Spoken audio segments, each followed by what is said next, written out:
Guys కల్కి మూవీకి వెళ్ళామనేసి theatre దగ్గరికి అయితే వెళ్ళాం. ఫైనల్ గా థియేటర్ అయితే ఇదనమాట. ఇప్పుడే షో అయితే ఇచ్చిందంట. మనం అయితే నెక్స్ట్ షోకి అయితే బుక్ చేసుకోవడానికి టికెట్స్ అయితే తీసుకునేద్దాం పదండి. ఇంకా మన షోకి 20 minutes అయితే టైం ఉంది. మరి టికెట్స్ అయితే బుక్ చేసుకునే దగ్గరికి వెళ్ళి టికెట్స్ అయితే బుక్ చేసుకునేద్దాం. ఇంకా షో స్టార్ట్ అవడానికి 10 minutes అయితే ఉంది. అప్పుడే లోపలికి అయితే పంపించేస్తున్నారు. మనం కూడా వెళ్ళి మన సీట్లో అయితే కూర్చునేద్దాం పదండి. మన స్క్రీన్ నెంబర్ వచ్చేసి 1 అనమాట. 1 అన్నట్టయితే పైన స్టెప్స్ ఎక్కి పైన వెళ్ళాలన్నమాట. ఫైనల్ మన సీట్లో అయితే కూర్చునేద్దాం. స్క్రీన్ పై యాడ్స్ అయితే ఇంకా పడుతున్నాయి అనమాట. ఫైనల్లీ షో అయితే స్టార్ట్ అయిపోయింది. హాఫ్ అన్ అవర్ తర్వాత ప్రభాస్ అనే ఎంట్రీ అయితే ఇచ్చాడు. మరి మూవీ విషయానికి వస్తే ఎలా ఉందంటే ఫస్ట్ హాఫ్ కొద్దిగా పర్లేదు, బాగానే ఉందని అయితే చెప్పొచ్చు. ఎందుకంటే మనకు మూవీ స్టార్టింగ్ నుంచి అర్థం అవ్వడానికి మొత్తం ఇంట్రొడక్షన్ మొత్తం ఫస్ట్ హాఫ్ లో మనకు అర్థం అవ్వడానికి అయితే చూపిస్తుంటాడు అనమాట. మరి ఇంటర్వెల్ తర్వాత మూవీ వెళ్తుంది భయ నెక్స్ట్ లెవెల్ పీక్స్ లో అయితే ఉంటుంది. ఎప్పుడైతే అమితాబ్ బచ్చన్ ఎంటర్ అవుతారో ప్రతి ఒక్కరు గూస్ బంప్స్ అయితే వస్తాయి ప్రతి ఒక్క షాట్ కి.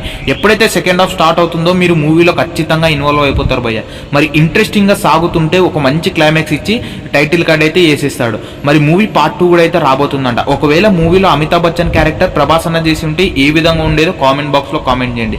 మీరు మూవీ చూస్తుంటే మీకు ఎలా అనిపించిందో కామెంట్ బాక్స్ లో కామెంట్ చేయండి. మరి ఇలాంటి అప్డేట్స్ అండ్ మూవీ రివ్యూస్ కోసం మన ఛానల్ ఇప్పుడే లైక్ చేసి సబ్స్క్రైబ్ చేసుకోండి.